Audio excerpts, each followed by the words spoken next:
What is going on, everybody? Blazing here. Welcome back to another Raid Shadow Legends video, and I want to talk about Swarm Speaker Xylic today.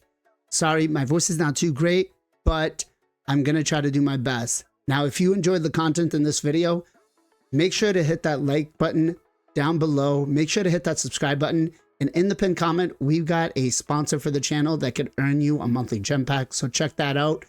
And also, I want to give a real big shout out to Red over from Final Legends, who brought this to my attention, because this guy might actually just be broken. Now, I don't know if this is going to be working as intended or not, but I want to talk about this guy's passive. On the passive, with 3 faction allies, right? At the start of each round, places a block buffs on all enemies for 1 turn. This cannot be resisted. This is pretty big. And what this actually does is this supersedes Stone Skin. So Stone Skin doesn't even get to be placed, right? And yes, granted, you need to have at least 3 champions of the same faction, which, you know what? I probably could make a team with what I currently have. I'd probably work with like a Ray, Lanicus, and maybe an Elva or something, like a blender comp. But I just want to show a quick example here on Scratch's video where he actually showcased this. And for some reason, I've got to agree with Red. Why aren't we talking more about this? So he goes into the battle, and you can see here at this point, you definitely know one of these 3 is going to be in Stone Skin, right? Goes in, boom. Everybody has block debuffs. Chris doesn't put his shield on. There's no Stone Skin going on. Sifi is automatically going to go and try to cleanse or put on her buffs. Nobody gets anything. Now again, granted, it's going to take a little bit of finessing, but now imagine if you were working with a blender comp and you had the Atlanticus going faster with a Ray and an Elva. That could be kind of crazy, right? It is going to again take 3 champions to work with this from the same faction, but it literally just takes off Stone Skin. No, Stone Skin is not a problem for us, right? So I don't know if this is working as intended or not. I really would be interested to see what you guys have to say. Again, I feel like it's gonna be crazy. The problem with this, and the warning I want to give, is I don't know if this is working as intended. So Plarium could very well come back and say, oh guys, Stone Skin's supposed to go on first, then this. Something makes me feel like it is working as intended, but I hope that we have a little more information from Plarium about this. I will put it in content creator chat and ask them a little more about it. But you guys let me know, is this going to be somebody you want to chase because of this? And if he does come into Live Arena, will you ban this team or will you ban this champion, right? Because he is going to be, he's going to be a little finicky to make it work. Like looking at the the Dark Elves, there's not a lot of things that we have here, right? We have Lanicus again that gives us some turn meter boost, some increased crit rate, right, and increased attack. So you could work it with like a blender comp. Now, mind you, during arena reset, that might be a little different, right?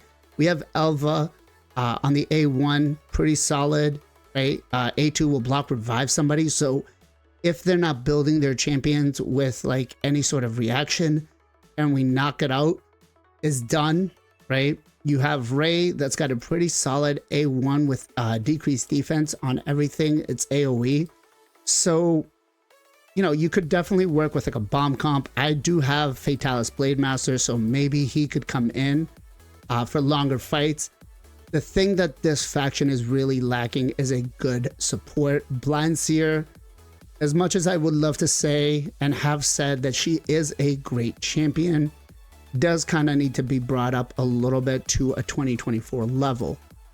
But you could actually run fully, right? Block debuffs, no Stone Skin, boom, You run fully right into it with a Lanicus, increase attack, turn meter boost. Team is blocked revived. So there's definitely going to be a lot of choices.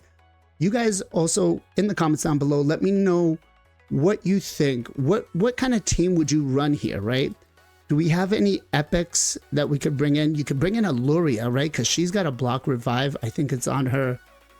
Is it Luria or is it who? Luria, here we go. Right champion. She's got a block revive and a freeze, so that can come in. Guys, I feel like he might actually be kind of broken. But yeah, it's going to be, you got Madame Cerise that comes in as well too. But the downside for him is going to be that he is a polymorph magnet with that. So pinpoint is going to be almost a must on him. But let's take a look at the rest of the skill kit and see what else that's going to do. Let's look at the A1. Attacks one enemy, has a 75% chance of stealing one random buff from the target. This cannot be resisted or blocked. Books up to 100%. Pretty solid, right? Always going to be stealing one sort of buff when something, so it's great. Attacks one enemy, grants an extra turn. If this attack kills an enemy, if the initial target survives, places an extra hit on all allies. Now he is a nuker, so on top of that, you know, on top of bringing in that block debuffs and working as crazy as it seems, he is going to be able to smack, right?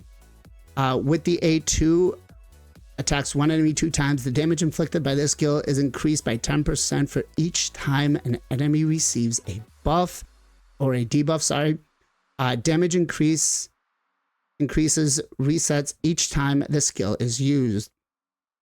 And then on the faction, if he's got one, each time an enemy is killed by this skill, permanently increases this champion's attack by 30%, stacks up to 120.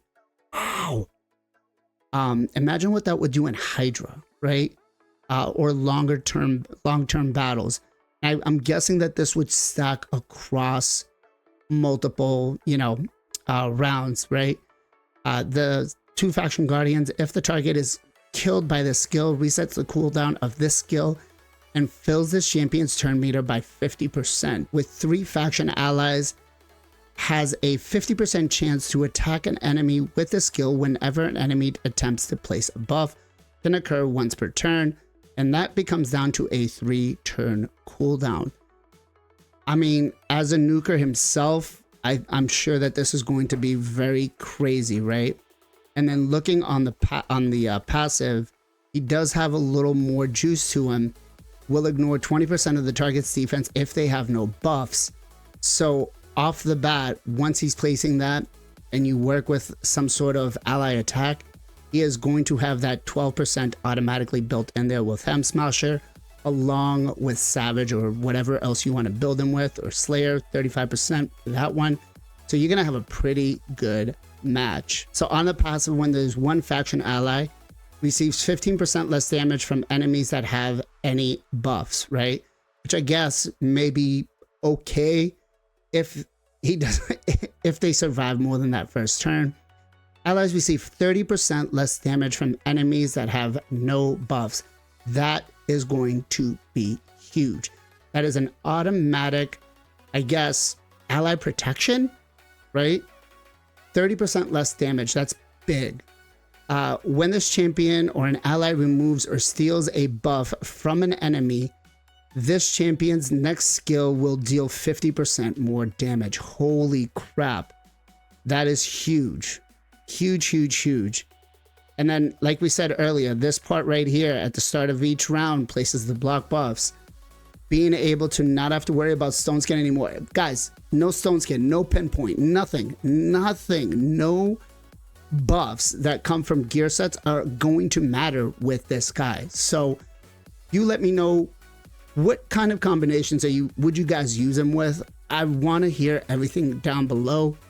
And while you're down there, make sure to subscribe to the channel, give the video a thumbs up, and then we do have a sponsor going on. If you're interested in getting a monthly gem pack, check that out. It's Monopoly Go, and if you check out the Discord, you can find out more about other giveaways and stuff like that we're doing.